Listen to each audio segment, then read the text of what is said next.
Bonjour à tous, bienvenue sur My Golf Lab, une émission proposée par jeuxdegolf.org. Nous sommes sur ce magnifique parcours du Golf Club de Lyon. Je suis Guillaume, voici Xavier et aujourd'hui nous allons vous parler d'un thème bien précis. Contact inconsistant, vol de balle irrégulier, tous ces problèmes qui vous empêchent d'appréhender le golf correctement. Nous allons apporter des solutions sur le grip, la posture, l'alignement, afin que vous débutiez de mieux en mieux votre partie de golf. C'est parti!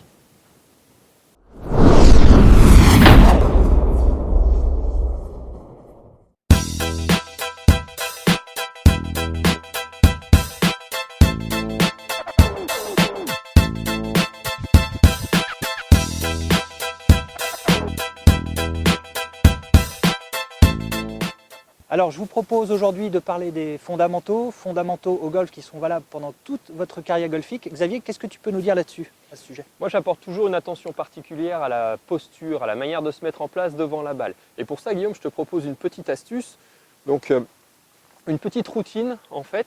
Je propose de se mettre pieds joints, le dos droit, les bras tendus, le club à 90 degrés. Et ensuite on se penche jusqu'à mettre le club à l'horizontale, on laisse tomber le club au sol, on écarte les pieds, puis on déverrouille les genoux. Ensuite, on vient juste replacer et ajuster la tête de club derrière la balle si nécessaire. Avec cette manière de se mettre en place, hop, répétitif, toujours la même chose, le club à 90, on se penche, on laisse tomber, on écarte les pieds, on déverrouille. Vous êtes sûr de retrouver à chaque fois la même posture. Sur cet écartement de pied là, donc on s'y perd un peu, trop serré, trop écarté. Tu as une astuce pour nous orienter un peu sur là-dessus? Ouais, on peut faire la comparaison avec d'autres sports comme le ski par exemple. Si je me retrouve ici, les pieds trop serrés au moment de l'exécution de mon swing, je risque des déséquilibres. Si j'ai les pieds cette fois trop écartés, ça va limiter la mobilité de ma rotation. Et donc, bien sûr, trop serré, trop écarté, ce sont des limitations pour l'exécution d'un bon swing de golf. Donc pour ça, l'écartement général à peu près des épaules, des hanches, c'est ce qui vous permettra d'avoir une bonne posture. Et toi Guillaume, il y a quelque chose d'important auquel tu vérifies lorsqu'on débute le golf? Moi, écoute, la chose essentielle auquel je m'attache, c'est la tenue de ce club, c'est le grip qui est essentiel dans ce jeu de golf. Alors c'est assez simple, on va laisser tout simplement pendre les bras le long de son corps, laisser ses bras complètement ballants. Vous voyez que vos mains se positionnent complètement naturellement, voilà, tu les laisses pendre le long de ton corps, très bien. Et je viens positionner mes deux mains sur le club. Déjà, mes deux mains sont bien orientées. Deux mains trop à droite, on risque de fermer finalement sa face de club. Et à l'inverse, des mains trop tournées vers la gauche, on risque d'ouvrir cette face de club. On peut aussi avoir comme repère les deux paumes de main bien parallèles l'une de l'autre. Ça, c'est un repère qui est excellent. Une tenue dans les phalanges pour pouvoir activer ce levier qui va vous permettre de fouetter la balle et de générer un peu plus de vitesse.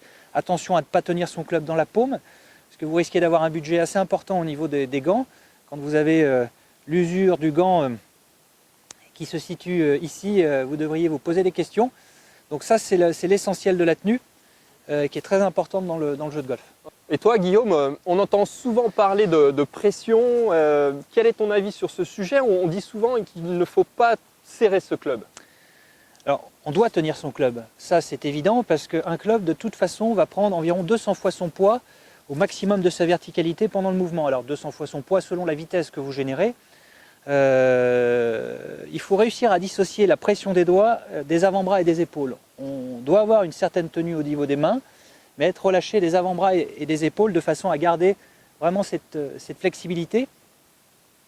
Ensuite, à savoir que les fabricants sont très sympas avec nous, parce qu'une tête de club est conçue pour fonctionner avec la force d'inertie. Les masses qui sont réparties dans cette tête de club vont nous permettre, et vont optimiser en tout cas les chances de retrouver une tête de club parfaitement en place dans la zone d'impact. Plus on va acquérir de l'expérience, plus on peut se diriger vers une lame, un club très fin comme celui-ci, qui va permettre aux experts de travailler plus rapidement les effets. Si vous démarrez l'activité, je vous recommande de prendre des semelles un peu plus larges, qui seront beaucoup plus tolérantes et vous réussirez à vous faire plaisir. Dès le départ, ce sera beaucoup plus simple. Ok Xavier, donc nous avons parlé du grip, nous avons parlé de la posture, reste à parler du troisième facteur important, c'est l'alignement. Qu'est-ce que tu peux nous dire à ce sujet? La chose la plus importante pour moi, c'est d'être aligné à gauche de ce que je vise. La plupart des joueurs de golf sont trop alignés à droite et génèrent un swing qui cause du slice, qui coupe la balle et qui vous empêche d'atteindre votre plein potentiel.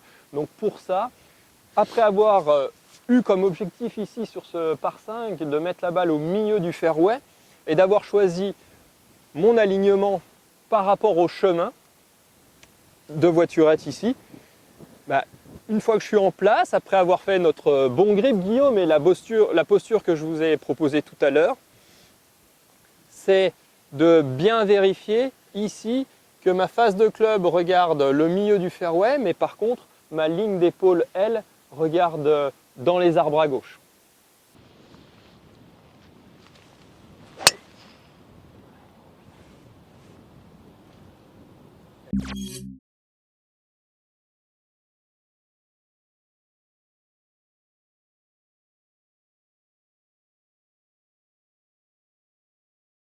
Très bien Guillaume, on parlait tout à l'heure de contact irrégulier, donc on aimerait bien comprendre comment fonctionne le club au moment de l'impact. Est-ce que tu peux nous le montrer? Ici on a le radar FlightScope, on a une caméra 600 images secondes.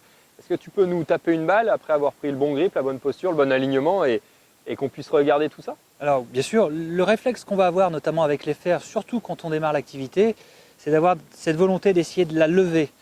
Alors qu'on doit procéder à l'inverse, c'est d'essayer justement de l'écraser, de la compresser vers le bas, et c'est l'ouverture de la tête de club qui va se charger de lever cette balle, de la faire voler avec le spin et tout ce qui va bien.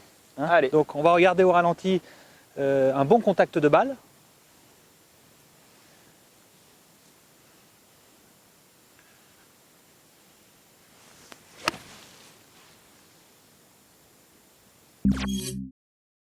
Là, vous voyez que mon club rentre directement en contact avec la balle et continue sa trajectoire ensuite dans le sol, ce qui va générer un divot. Ok, donc là vous avez pu voir que mon club rentrait en contact avec la balle et continuait sa trajectoire directement dans le sol. Le fameux contact balle-terre qu'on recherche tous. Exactement. Maintenant, je vais vous montrer à l'inverse ce que les débutants auraient tendance à faire en essayant de lever cette balle. On s'expose à toucher le sol avant ou alors à avoir un club remontant dans la zone d'impact et à toper ces balles. On va voir ça tout de suite. Allez, démonstration.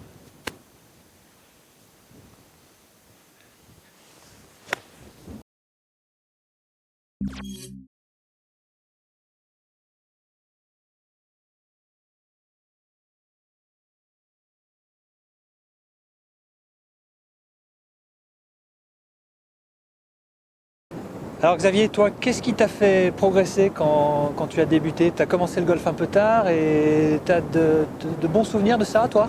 Ouais, bien sûr, j'ai vraiment aimé progresser en golf et vraiment la chose qui m'a fait passer un cap, c'est d'avoir compris que le golf n'était pas un sport de frappe, pas un sport de force, mais surtout un sport de lancer. Donc on est venu ici, Guillaume, pour faire la petite relation avec le ricochet en fait, tout simplement pour voir que le swing de golf peut s'apparenter à un geste de ricochet. Donc je suis quand même meilleur au golf qu'en ricochet, mais je vais essayer de te montrer qu'avec ce caillou plat et ici sur cette pièce d'eau, on peut lancer et avoir à peu près cette même gestuelle. C'est-à-dire qu'ici, dans mon objectif de swing, je vais essayer de lancer la tête de club sur la balle.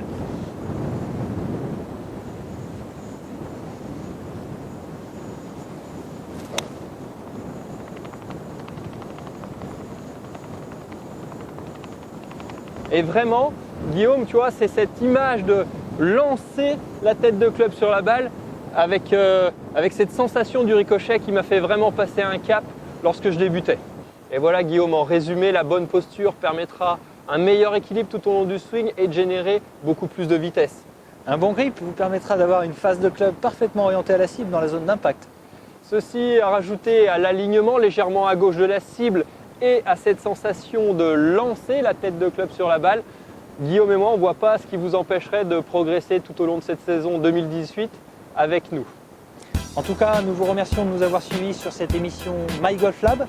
Retrouvez-nous sur jeudegolf.org et très prochainement sur jeudegolf.tv. À très bientôt. Oh, ça caille. Bien précis.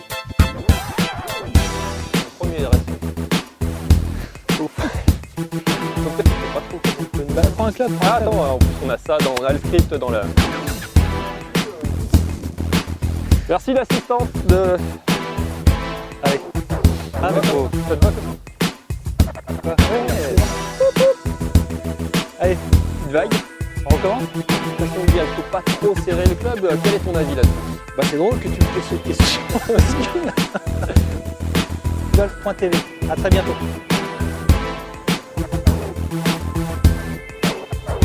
J'ai bien fait de le refaire. Allez.